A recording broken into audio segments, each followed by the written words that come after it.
নমস্কার, আপনারা দেখছেন দৃষ্টিভঙ্গি। আমি মধুরিমা রয়েছি আপনাদের সঙ্গে। এই মুহূর্তে আমি রয়েছি দমদম পুরসভার অন্তর্গত ৬ নম্বর ওয়ার্ডে। আমি ঘুরতে ঘুরতে এখানে দেখছিলাম যে একটি মন্দির রয়েছে, এই জায়গাটার নাম চড়কডাঙ্গা।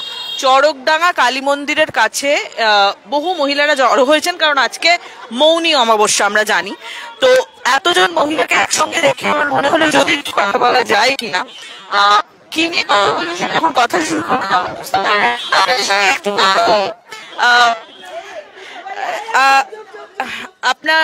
আপনাদের সঙ্গে একটু কথা বলবো। আমি বুঝতে পারছি মন্দিরের সামনে সবাই ভিড় করে আছেন, যে মৌনী অমাবস্যা। গতকাল একটা ঘোষণা রাজ্যের মুখ্যমন্ত্রী করেছেন, বলেছেন লক্ষ্মীর ভান্ডারে এবার থেকে 1000 টাকা করে দেওয়া হবে প্রতিজন মহিলাকে, এবং তফসিলি উপজাতির অন্তর্গত হলে তাদের 1200 টাকা করে মাসে দেওয়া হবে। এটা এতদিন 500 এবং 1000 ছিল, এবার 1000-1200 ঘোষণা হয়েছে। আপনাদের একটু প্রতিক্রিয়া চাইবো। আমি একটু কারোর সঙ্গে কথা বলতে, আমি আপনার থেকেই শুরু করছি। আপনার নামটা একটু বলবেন। আমার নাম তানিয়া দে, আমি এই 6 নম্বর ওয়ার্ডেরই বাসিন্দা। আচ্ছা, হ্যাঁ, আমিও গতকাল নিউজেই দেখেছি প্রথম যে এপ্রিল মাস থেকে এই এত টাকার জন্য। তো আমার বাপের বাড়ির এমন অবস্থা যে আমি সেখান থেকে কোনো সাহায্য পাই না, কিন্তু এই যে দিদি এতদিন প্রতি মাসে 500 টাকা করে দিয়ে গেছেন, থেকে অনেক আছে অসহায়, হয়তো তারা মেডিসিনটা অব্দি কিনতে পারছে না, কিন্তু এই টাকা দিয়ে হয়তো শুধু নিজের জন্য না, পার্সোনালি ফ্যামিলির জন্য তারা অনেকেই ব্যয় করছে। আর আমি যেহেতু টিউশনে যাই, তারপর অনেকের সাথে আমার যোগাযোগ হয়, তাদের সাথেও আলোচনা হয়, তা সবাই যে এর দ্বারা উপকৃত হচ্ছে। মানে আমার বক্তব্য যে আমরা 24-এ দিল্লি যাব, এইটাকেই যেন ডবল হয়ে যায়। আচ্ছা, মানে আমি বুঝতে পারছি আপনার স্পোর্টস সিস্টেম কোন দিকে কাজ করছে। বেশ, এই যে 1000টা 2000 হবে এই স্বপ্নটা দেখছেন, এবং 500 থেকে 1000 হলো। যখন প্রথম ঘোষণা হয়েছিল 21 সালে, তখন ভেবেছিলেন এটা 1000 হবে? না না না, আশা ছিল কি, আমরা যেহেতু এখন তো উন্নতির পথেই যাচ্ছি, প্রমোশনটা দিন দিন বাড়ছে, সুতরাং এটা যে 500 থেকে 1000 হবে এতটা এত তাড়াতাড়ি ভাবিনি, কিন্তু আসবে ভেবেছিলাম। এরপরে যে আরো আমরা অনেক কিছু পাবো সেটাও আশাবাদী, কারণ আমরা তো আশা নিয়েই চলছি। ধন্যবাদ আপনাকে। আমি আরো কারোর সঙ্গে কথা বলি। আচ্ছা, আপনার সঙ্গে একটু বলে নি, আপনার নামটা একটু বলবেন। মিনতি মিত্র। মিনতি, একটা প্রশ্ন করব। অনেকেই বলছেন যে এইরকম ভাবে ভাতা বা লক্ষ্মীর ভান্ডার, আমি মানে ভিক্ষা শব্দটা ব্যবহার করছেন অনেকে, এটাতে কি বলবেন? সকলেই তাই বলেছিল যে এটা ভিক্ষার মতো আমরা হাত পেতে নিচ্ছি, কিন্তু এটা আমাদের কাছে অনেক বড় পাওনা। আমরা যে মমতা ব্যানার্জির কাছ থেকে এই জিনিসটা পাচ্ছি আজকে, যারা পায়নি এতদিন ধরে, আমরা খুব খুশি।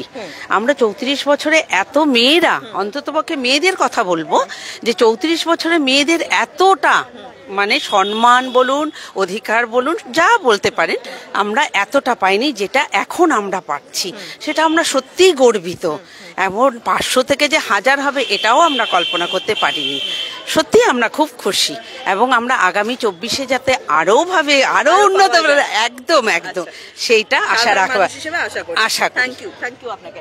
আমি আপনার সঙ্গে একটু কথা বলি যে আপনি এখানে দমদম পৌরসভার এখানেই থাকেন, আপনার কি মতামত, বা আপনার নামটা যদি একটু বলেন। নমস্কার, আমার নাম সুতপা বৈদ্য, আমি এই দমদম 6 নম্বর রোডের বাসিন্দা।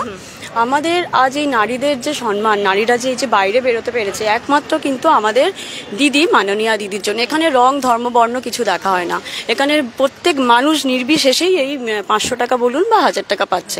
সেখানে দিদি আমাদের কথা ভেবে যে প্রত্যেকটা মেয়ের যে হাত খরচ, এই হাত খরচটা আমাদের কাছে অত্যন্ত মূল্যবান। তো আমরা যে লড়াইটা করছি, প্রত্যেকটা মহিলারা লড়াই করছে, কেউ হাউসওয়াইফ, কেউ কষ্ট করে বাইরে কাজ করছে, কেউ রান্নার কাজ, নানান রকম কাজে। তো যারাই কাজ করছে প্রত্যেকের জন্য এটা অনেক সম্মানের। এবং এই 500-1000 দিদি এটাকে বাড়িয়ে 500টা করেছে 1000 টাকা, এবং তপশিলি উপজাতিদের জন্য করেছেন 1000টা 1200 টাকা। তো আমাদের এই টাকাটা থেকে আমরা নিজেদের হাত খরচ তো চালাই। অনেক সময় হয় মেয়েদের টিউশন দিতে পারি না, হয়তো আর্থিকভাবে অনেকেরই সমস্যা থাকে, সেইখান থেকে আমরা দেখতে গেলে সেই টাকাটা থেকে কিন্তু আমরা মেয়েকে টিউশনের ফিসটা দিচ্ছি। প্লাস আমরা কি করছি, আমরা যে 10,000 টাকা আমরা মাঝে মধ্যে লোন নিই, ছোটোখাটো আমাদের কাজকর্মে লোনের প্রয়োজন হয়, তো সেই লোনটার কিন্তু পরিশোধ করতে পারি না। সেখান থেকে 1000 টাকা ঢুকছে বা 500, সেখান থেকে কিন্তু আমাদের অনেকটা রিকভারি করছে। তাই জন্য লড়াইয়ের আর এক নাম মমতা ব্যানার্জি। এই লড়াই আমাদের সকলের, পশ্চিমবঙ্গের প্রত্যেকটা মহিলার লড়াই। একদম। আমি আবারও প্রথম যার সঙ্গে কথা বলেছিলাম, আমি সেই দিকটা আবার একটু যাব। আমি আপনার থেকে একটু কথা বলি, একটু জানতে চাই আপনার নামটা যদি একটু বলেন। আমি দেখছিলাম অনেকক্ষণ ধরে। হ্যাঁ, আরেকবার বলুন নামটা। রুমা চৌধুরী। রুমাদি, অনেকে অনেক রকম কথা বললেন। আমি আপনার কাছেও একই প্রশ্ন রাখবো যে সাধারণ মহিলাদের ক্ষেত্রে অনেক সময় দেখা যেত যেখানে পয়সা যদি তার বাচ্চারা চাইতো বা তার নিজের জন্য কোনো প্রয়োজন হতো, হাজবেন্ড বা বয়ফ্রেন্ড, যেটা বলা হয় যে হ্যাঁ একটু মহিলারা ডিপেন্ড করে, তো এই যে নির্ভরশীলতা, এটা কি এবার একটু একটু করে কমানোর দিকেই মমতা বন্দ্যোপাধ্যায় আপনাদের নিয়ে যাচ্ছেন রাজ্যের সাধারণ মানুষ? সত্যিই তাই, দিদি তাই করেছেন। যেন পরের উপর যেন নাম করে থাকি, নির্ভর করতে হয়। আমরা পেয়েছি, আমরা খুব খুশি। দিদি 500 দিয়েছে তখনও খুশি, 1000 দিয়েছে আরো খুশি। এই যে যারা বাঁকা নজরে কথা বলেন যে হ্যাঁ ওই তো লাইনে গিয়ে দাঁড়াতে হচ্ছে, ভাতার এইসবের কথা বলবে মানুষ অনেক কথা বলবে। ওরাই গিয়ে আগে গিয়ে দাঁড়িয়েছে, আমাদের থেকে ওরাই গিয়ে আগে দাঁড়িয়েছে। 34 বছর কি লাইনে দাঁড়ায়নি তারা? লাইন ছাড়া কি কোনো কিছু আছে বলুন? সেটাই আপনারা জানেন।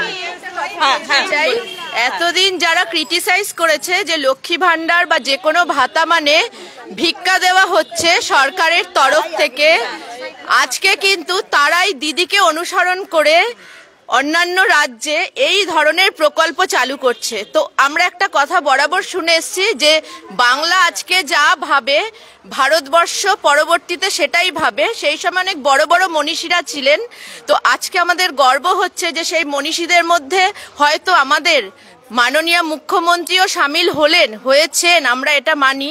কারণ আজকে দিদি যা ভাবছেন বাংলার জন্য, পরবর্তীতে সমগ্র ভারতবর্ষের প্রতিটা রাজ্য সেটাই ভাবছে। এটার জন্য আমরা গর্বিত। ধন্যবাদ আপনাকে। হ্যাঁ আশি, আপনি কি বলছিলেন? হ্যাঁ, আমি বলছিলাম এই কারণেই যে যারা বলছে যে মানে ভিক্ষে দিচ্ছে বা মানে আমাদের দলনেত্রী মমতা ব্যানার্জিকে এইভাবে বলছে, তাদের পরিবারই কিন্তু বেশি সুযোগ সুবিধা পাচ্ছে। মানে আমাদের দলনেত্রী এটা দেখছে না যে তুমি অন্য দল করো বলে তুমি এটা পাবে না, উনি সবারকেই মানে সমান চোখেই দেখছে। এবং আমরা এই 500 টাকা পেয়ে তো খুবই উপকার, এবং 1000 টাকা পেয়েও আমরা খুব উপকৃত। আমরা চাই যে সবাই এরকম পাক, আর সবাই আমরা ভালো আছি। উনি আমাদের ভালো থাকার একটা অক্সিজেন। ভালো থাকার অক্সিজেনের কথা বলছেন। আর এখানে আরো একজন বলতে চাইছিলেন যখন, হ্যাঁ বলুন, কি নাম আপনার? মিতালি দাস। আচ্ছা, লক্ষ্মীর ভান্ডার নিয়ে কি বলবেন? বলছি যে মানে এটাই যে আমরা যে নিজেরা তো নির্ভর হচ্ছি, কারণ কি কোনো কিছুর জন্য স্বামীর কাছে হাত পাততে হয়েছে না। মানে 10 টাকার জন্য প্রয়োজন হলে হাত পাততে হয়, কিন্তু এখন দিদি আমাদেরকে নির্ভর করে তুলছেন। তার জন্য আমাদেরকে আমরা নিজেরা নির্ভরশীল হচ্ছি। এই যে স্বনির্ভর হতে মানে এত বছর ধরে যেরকম ছিল, ছবিটা আস্তে আস্তে বদলাচ্ছে, এটা কি ভালো লাগছে? হ্যাঁ অবশ্যই, যে এটা তো মানে আমাদের তো আরো যে আমরা আরো যাতে এগিয়ে যাই, দিদি সেই একটা প্রকল্প, সেই একটা চেষ্টা, এর জন্য আমরা অসংখ্য ধন্যবাদ দিদিকে এর জন্য। ধন্যবাদ আপনাকে। কথা ধরুন আমি হাজবেন্ডের কাছ থেকে বললাম 500 টাকা ধার দাও, পরের মাসে আমি তোমাকে 1000 টাকা দিয়ে দেবো, ওই অহংকারে যে এলাহাবাদ ব্যাংকে যাব আবার 1000 টাকা নিয়ে এসে নাও, ধার নিয়েছিলাম দিয়ে দিলাম, এই সম্পর্কটা অন্তত ঘরে হচ্ছে আমাদের। অনেক ধন্যবাদ আপনাদের সবাইকে। অর্থাৎ আমি এখনো অবধি এখানে এই 6 নম্বর ওয়ার্ডে দাঁড়িয়ে, দমদম পুরসভা 6 নম্বর ওয়ার্ডে দাঁড়িয়ে যেটুকু বুঝতে পারলাম, সাধারণ মানুষজনের বক্তব্য যে এতে তারা খুব খুশি।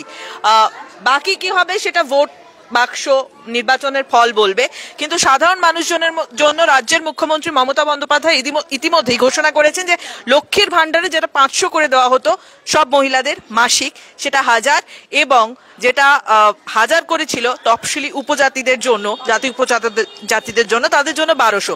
কাজেই সাধারণ মানুষ, সাধারণ মহিলাদের মধ্যে সেটা নিয়ে এক্সাইটমেন্ট রয়েছে। আজকের মতন মধুরিমা এবং এখানেই শেষ করছি। আমার সঙ্গে ছিলেন ক্যামেরায় রবিউল ইসলাম। দৃষ্টিভঙ্গির এই অনুষ্ঠান কেমন লাগছে জানাবেন ফেসবুক, ইনস্টাগ্রাম এবং টুইটারে, আর অবশ্যই ইউটিউব চ্যানেলটা সাবস্ক্রাইব করে দেবেন।